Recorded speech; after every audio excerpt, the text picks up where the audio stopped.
በርካታ ኢትዮጵያውያን ፖለቲከኞች መነጽራቸው የሚበላሸው ቦታው ላይ ሆነው ስለማያዩት ኮሪደር ከማልማት በፊት የተቸገሩ ሰዎች ወይም ደግሞ ጸጥታ ማስከበር ወይም whatever እንዲህ አይነት አስተያየቶች ሲሰጡ ነው የምሰማውና የትኛውም የኢትዮጵያ ክልል ላይ የጦርነት አጋጋይ አባባሽ ነዳጅ ነስናሽ የሆኑ አካላት አሁን ለኢትዮጵያ ትንሳኤ እንሰራለን የሚሉ አለመሆናቸውን በምን ማረጋገጥ እንችላለን?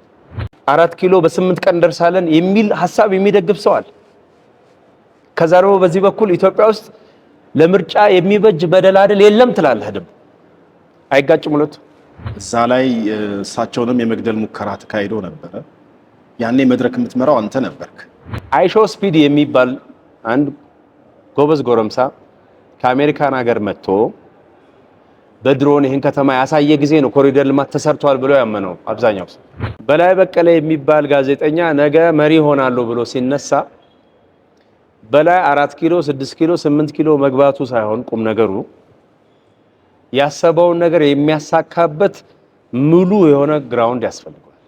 አድሚት አድርጎ ያንን ለመፍታት የሚደረግ እንቅስቃሴ ብዙ ጊዜ አይታይም። መልእክ በውሃ ውስጥ በመኖሩ በስብሶ ዛገጂ መችዋና ለመደ ይባላል። በየለት ተቀን ኑሯቸው ጠብ የሚል የሚታይ ህይወት የሚቀይር ነገር ያበረከተላቸው ብቻ ነው የኢትዮጵያውያን ወገን። በዓለም አቀፍም ደረጃም ኢትዮጵያን እንድትገለል አያረግም ወይ? መሪ ዘላለማዊ አይደለም። መሪ በሚቀየርበት ጊዜ ሐሳብ ይቀየራል።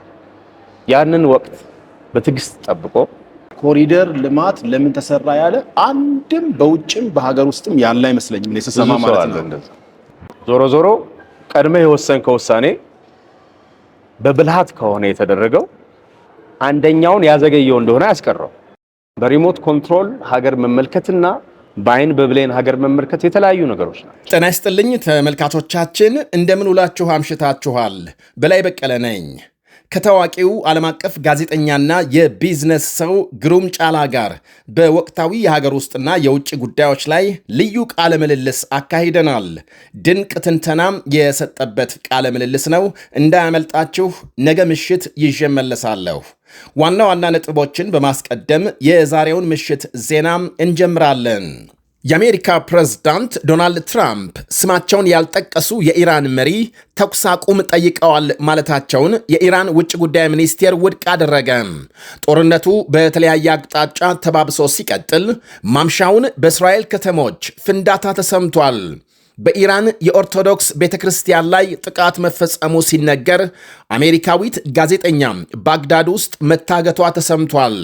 የተባበሩት አረብ ኤሚሬትስ የኢራን ዜጎች ላይ አነጋጋሪ እርምጃዎች ወስዳለች። ሁሉንም በዝርዝር እናቀርባለን። በአሜሪካ ነጩ ቤተ መንግሥት ላይ ፍርድ ቤት ያሳለፈው ውሳኔም ትራምፕን አስቆጥቷል። ወደ ኋላ እንመለስበታለን። አብራችሁን እንድትቆዩ ጋብዛለሁ።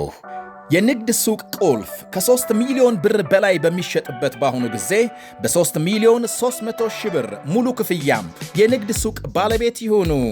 ለንግድ በሚያመቹ ቦታዎች በቡልጋሪያና ፒያሳ ላይ በዓመት ከ6 ወር ጊዜ የምናስረክባቸው ዘመናዊ የንግድ ሱቆች ከ26 ካሬ ጀምሮ ከምቹ አከፋፈል ጋር ቴምር ሪል ስቴት ለሽያጭ አቅርቧል። አንደኛ ወለል ላይ ጠቅላላ ክፍያም 6.5 ሚሊዮን ብር፣ ቅድመ ክፍያ 2.5 ሚሊዮን፣ አራተኛ ወለል ጠቅላላ ክፍያ 3.9 ሚሊዮን ብር፣ ቅድመ ክፍያም 900 ሺህ ብር ብቻ ማግኘት ይችላሉ። ለበለጠ መረጃ በስልክ ቁጥር 0955 27 74 74 ላይ ይደውሉ። ቴምር ፕሮፐርቲ።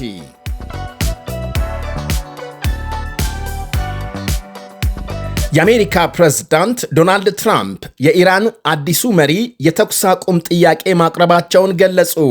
የኢራን ውጭ ጉዳይ ሚኒስቴር ግን ሐሰት ሲል አስተባብሏል። ትራምፕ በማኅበራዊ መገናኛቸው ባሰራጩት ጽሑፍ ስም ሳይጠቅሱ አዲሱ የኢራን አመራር ፕሬዝዳንት የተኩስ አቁም ጥሪ ማቅረባቸውንና የሆርሙዝ ሰርጥ ሲከፈትና ነፃ ሲሆን እናስብበታለን ማለታቸውን ገልጸዋል። በስም ያልጠሯቸው እኚሁ ፕሬዝዳንት ከዚህ ቀደም ከነበሩ መሪዎች የተሻሉ መሆናቸውን ጠቅሰዋል። የኢራን ውጭ ጉዳይ ሚኒስቴር ማምሻውን በሰጠው ምላሽ የትራምፕን አባባል ሐሰትና መሰረተ ቢስ በማለት ውድቅ አድርጓል። ትራምፕ አሜሪካም በቅርብ ኢራንን ለቃ ልትወጣ እንደምትችል ቀደም ሲል መግለጻቸው ይታወሳል። በሌላ በኩል ጦርነቱ ዛሬም ተባብሶ ሲቀጥል በእስራኤል የተለያዩ አካባቢዎች ማምሻውን ፍንዳታዎች እየተሰሙ መሆናቸውን ዘገቦች አመልክተዋል። በኢየሩሳሌም በቴል አቪቭና በሌሎች ከተሞች የአደጋ ጊዜ ድምፅ መሰማቱን ለማወቅ ተችሏል። የእስራኤል ጦር በበኩሉ ቀደም ሲል ባወጣው መግለጫም ከ15 በላይ የኢራን ጦር መሳሪያ ማምረቻዎች መምታቱን ገልጧል። እንዲሁም የሀገሪቱን የመከላከያ ስርዓት ኢላማ ያደረገ ጥቃት መፈጸሙንም አመልክቷል። ባለፉት 2 ቀናት ኢራን ውስጥ 400 ጥቃቶች መፈጸሙንና በዚህም 650 ቦምቦች መጠቀሙን አመልክቷል።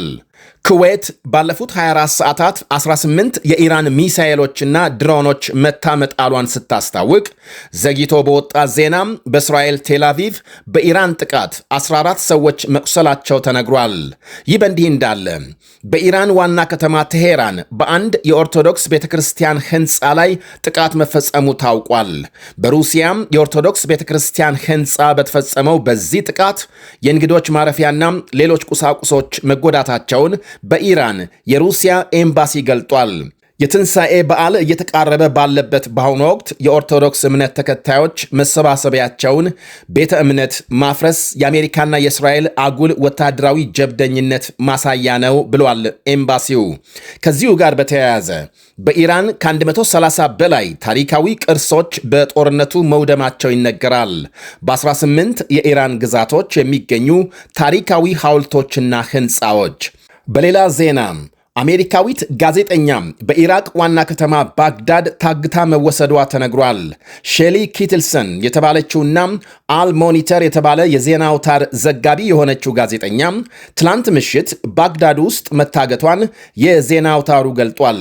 የኢራቅ ሀገር ውስጥ ጉዳይ ሚኒስቴር ባወጣው መግለጫም የጸጥታ ኃይሎች ባደረጉት ክትትል አንድ ተጠርጣሪ መያዝ መቻላቸውን አመልክቷል።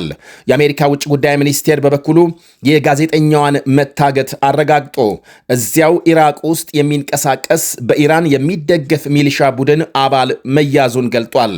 የአሜሪካ ባለስልጣናት ጋዜጠኛዋን ከአንዴም ሁለቴ አስጠንቅቀዋት እንደነበር ሚኒስቴሩ ጠቅሷል። ከመታገቷም አንድ ቀን ቀደም ሲል ከባግዳድ ለቃ እንድትወጣ ጭምር እንደተነገራት አስታውሷል። አሁን በተቻለ ፍጥነት ለማስለቀቅ ኤፍቢአይ ከአጋቾች ጋር ግንኙነት ለመፍጠር እየሞከረ ነው ብሏል። ሼሊ ሪፖርት ስትሰራ ውላ ዋና ከተማ ባግዳድ ከሆቴሏ አጠገብ ታፍና መወሰዷን ዘገቦች አመልክተዋል። ካቲብ ሄዝቦላህ የተባለው ሚሊሻ ቡድን ሴት ጋዜጠኞችን ለማገትና ለመግደል ዛቻ ሲያሰማ እንደነበር ይነገራል። የሼሊ ስምም ከሚሊሻ ቡድኑ ዝርዝር ውስጥ መስፈሩን በተመለከተ ከአሜሪካ ባለስልጣናት የተሰጣትን ማስጠንቀቂያ ችላ ብላ ስራዋን ስታከናውን ቆይታለች። በኢራንና በተባበሩት አረብ ኤምሬትስ መካከል ውጊያና ውዝግቡ ተጠናክሮ ሲቀጥል፣ በሌላ በኩል ታዋቂው የኤምሬትስ አየር መንገድ ለኢራን ዜጎች አገልግሎት መስጠት ማቆሙን ሲያስታውቅ፣ ቴሄራን በበኩሏ በሀገሯ የሚኖሩ የኤምሬትስ ዜጎች እንዲወጡ አዛለች። በእርግጥ የዱባይ ወርቃማ ቪዛ ያላቸው የኢራን ዜጎችን ክልከላው አይመለከትም። ይህ ብቻ አይደለም። በዱባይ የመኖሪያ ፈቃድ የነበራቸው የኢራን ዜጎች ፈቃዳቸው ሲነጠቅ የቱሪስት ቪዛም መከልከላቸው ታውቋል። በዚህም ለተለያየ ጉዳይ ከዱባይ ወጥተው የነበሩ ኢራናውያን መመለስ ባለመቻላቸው ከፍተኛ ችግር ላይ መውደቃቸው ይነገራል። የኢራን ጥቃት መባባሱን ተከትሎ የኤሚሬትስ ባለስልጣናት የኢራን ሆስፒታል፣ ትምህርት ቤቶችና ክለቦችን እንዲዘጉ ያደረጉ ሲሆን በኢራን ያሉ የኤሚሬትስ አምባሳደር ወደ ሀገር መጠራታቸውም ታውቋል። በተባበሩት አረብ ኤሚሬትስ በጥቂቱ እስከ 500 ሺህ ኢራናውያን እንደሚኖሩ ይነገራል። የኤሚሬትስ ፕሬዝዳንት መሐመድ ቢን ዛያድ እና ሌሎች የሀገሪቱ መሪዎች ኢራንን በጠላትነትና በአሸባሪነት በመፈረጅ ደጋግመው አውግዘዋል። ወደ ሌላ ዜና ስናልፍ ፕሬዝዳንት ዶናልድ ትራምፕ ነጩን ቤተ መንግስት ለማደስ የጀመሩት ግንባታ በፍርድ ቤት እንዲቋረጥ ተደርጓል። ፍርድ ቤት ግንባታው ተገቢ ሂደቶችን ተከትሎ አልተጀመረም በሚል እንዲቋረጥ መወሰኑን ዘገቦች አመልክተዋል። አንድ የሀገሪቱ ቅርስ ጥበቃ ተቋም ክስ መመስረቱን ተከትሎ ነው ፍርድ ቤት የእግድ ብይን የሰጠው ተብሏል። የሀገሪቱ ኮንግረስ ለፕሮጀክቱ ሕጋዊ ፈቃድ እስካልሰጠ ግንባታ ሊቆም የግድ ነው ብለዋል የፍርድ ቤቱ ዳኞች።